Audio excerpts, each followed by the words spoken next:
Hello दोस्तों, आज मैं आप लोगों के लिए लेकर आई हूँ जैकी चैन की सुपरहिट मूवी द मिथ। ये मूवी 2005 में रिलीज़ हुई थी और 6.1 की इसकी रेटिंग है। मूवी की शुरुआत में हम जैकी चैन को देखते हैं। वो चीन का सेनापति होता है। उसका नाम मोंगिन है। मोंगिन अपनी सेना के साथ पड़ोसी देश की राजकुमारी ओक्सू को लेने जा रहा है। दोनों देशों के बीच शांति कायम करने के लिए राजकुमारी ओक्सू का रिश्ता चीन के राजा के साथ हो रहा था। मोंगिन ओक्सू को लेकर आ रहा होता है, तभी पड़ोसी देश का सेनापति चॉय उन पर हमला कर देता है क्योंकि वो राजकुमारी से प्यार करता था। दोनों देशों के सैनिकों के बीच युद्ध शुरू हो जाता है। मोंगिन चॉय को युद्ध में हरा देता है और चॉय मारा जाता है। ओक्सू का रथ ऊंचाई से गिर जाता है। उसके पीछे मोंगिन भी ओक्सू को बचाने के लिए कूद पड़ता है।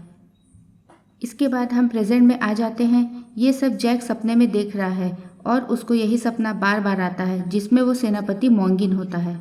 प्रेजेंट में जैक एक आर्कियोलॉजिस्ट है। विलियम उसका दोस्त है। विलियम एक एंटी ग्रेविटी प्रोजेक्ट में काम कर रहा है और इस प्रोजेक्ट में उसे जैक की मदद चाहिए। जैक ने दसार नाम के एक जगह पर रिसर्च किया होता है जहां एक मकबरा हवा में उड़ रहा है और वहां ग्रेविटी काम नहीं करती। विलियम जैक के साथ वहां जाना चाहता है। जैक पहले तो वहां जाने से मना कर देता है, पर विलियम की जिद करने पर तैयार हो जाता है। जैक और विलियम अब इंडिया में होते हैं। दसार राजस्थान में एक जगह है। वहाँ जैक और विलियम एक धर्मगुरु को हवा में उड़ते हुए देखते हैं। वो दोनों चुपके से मकबरे वाले कमरे में घुस जाते हैं। वहाँ मकबरा और एक तलवार हवा में होते हैं। विलियम वहाँ एक मणि उखाड़ने लगता है, जिसके उखड़ने की वजह से वहाँ का एंटी ग्रेविटी खत्म हो जाता है और जो भी अब तक हवा में था वो सब नीचे गिर जाता है। मकबरा के नीचे गिरने पर जैक को उसमें राजकुमारी ओक्सू की पेंटिंग दिखती है। वहाँ मकबरे के गार्ड आ जाते हैं और जैक पर हमला कर देते हैं। वो दोनों वहाँ से भागने लगते हैं। विलियम की कंपनी के लोग उन लोगों को बचाने के लिए हेलीकॉप्टर भेजते हैं। विलियम वहाँ से बच के निकल जाता है, पर जैक वहाँ फंस जाता है। जैक बचने के लिए पहाड़ से नीचे पानी में कूद जाता है। इसके बाद हम पास्ट का सीन देखते हैं। यह वही सीन है जहाँ मोंगिन राजकुमारी ओक्सू को बचाने के लिए ऊंचाई से कूद गया था। यहाँ भी वह पानी से बाहर निकलता है और राजकुमारी को बचाता है। वहाँ कुछ सैनिक उन लोगों पर हमला कर देते हैं। मोंगिन सबको मार देता है, पर खुद भी घायल हो जाता है। राजकुमारी मोंगिन का इलाज करके उसकी जान बचाती है। अब हम प्रेजेंट सीन में देखते हैं। जैक भी ऊंचाई से गिरने की वजह से घायल है और नदी में बह रहा है। तभी उसे मल्लिका देख लेती है। वो उसकी जान बचाती है और उसका इलाज करती है। ठीक होने के बाद जैक मल्लिका के पिता से मिलता है और दसार में हुए घटना के लिए माफ़ी मांगता है। वहाँ उसको वही तलवार मिलती है जो मकबरे के साथ हवा में था। उस तलवार को हाथ में लेते ही जैक एक योद्धा की तरह तलवार चलाने लगता है। अब फिर से हम पास्ट में देखते हैं। मोंगिन और राजकुमारी एक गुफा में छुपे हुए हैं। ठंड की वजह से मोंगिन बेहोश हो जाता है। राजकुमारी मोंगिन के साथ सोकर उसे गर्मी देकर उसकी जान बचाती है। मोंगिन और ओक्सू अब एक दूसरे से प्यार करने लगते हैं। कुछ दिन तक पैदल चलने के बाद वो दोनों अपने देश की सीमा के पास पहुंच जाते हैं। ओक्सू वहां जाने के लिए मना करती है क्योंकि वहां जाने पर उसे सम्राट से शादी करनी पड़ेगी। वो मोंगिन को साथ में वहां से भाग चलने बोलती है, पर मोंगिन मना कर देता है क्योंकि उसके लिए उसका देश और सम्राट ही सबसे बड़ा धर्म है। राजकुमारी ओक्सू खुद की जान लेने की कोशिश करती है। मोंगिन उससे वादा लेता है कि वो ऐसा ना करे। तब राजकुमारी उससे वादा करती है कि वो हमेशा मोंगिन का इंतजार करेगी। प्रेजेंट सीन में मकबरे के रक्षक जैक को ढूंढते हुए उसके पास पहुंच चुके हैं। मल्लिका जैक को बचाती है और भागने में उसकी मदद करती है। विलियम की बॉस उसको अपने कंपनी के मालिक से मिलवाने ले जाती है। वहां वो विलियम को कूप से मिलवाती है। विलियम उसको देखकर चौंक जाता है कि उसके प्रोजेक्ट में इतने दिनों से पैसा कूप लगा रहा था। कूप भी एक आर्कियोलॉजिस्ट होता है। वो जैक के साथ पहले भी काम कर चुका था, जहां उसने अपने फायदे के लिए प्राचीन चीज़ों को नष्ट किया और चुराया था। उसी की वजह से जैक उससे नफरत करता है। पास्ट में हम देखते हैं कि सम्राट की तबीयत बहुत खराब होती है।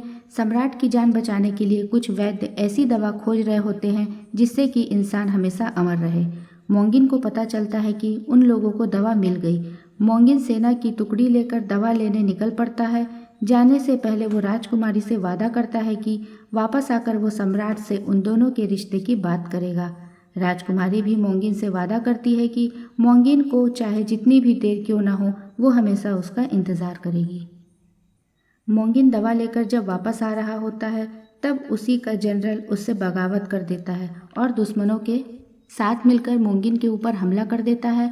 मोंगिन दवा को अपने सैनिक येन को देकर वहाँ से भेज देता है और दवा को सम्राट तक पहुँचाने बोलता है और खुद दुश्मनों से अकेले लड़ने लगता है। प्रेजेंट में विलियम जैक से मिलने आया है। दोनों किताब की मदद से एक झरने तक पहुँचते हैं। कूप भी उन लोगों का पीछा करते हुए वहाँ पहुँच जाता है। अंदर जाने पर जैक को बहुत बड़ा गुफा मिलता है। उसी समय कूप भी गुफा के अंदर जाने के लिए धमाका करता है। धमाके की वजह से जैक बेहोश हो जाता है। वहाँ राजकुमारी ओक्सू हवा में तैर रही होती है। वह जैक को होश में लाती है। राजकुमारी ओक्सू सच में आज तक 500 सालों से मोंगिन का इंतज़ार कर रही होती है, जैसा कि उसने वादा किया था। वो जैक को मोंगिन समझती है और बहुत खुश होती है। कूप भी अपने आदमियों के साथ वहाँ पहुँच जाता है। वहाँ येन भी पहुँच जाता है, जिसे मोंगिन ने दवा देकर सम्राट के पास भेजा था। वो भी 500 सालों से जिंदा रहता है।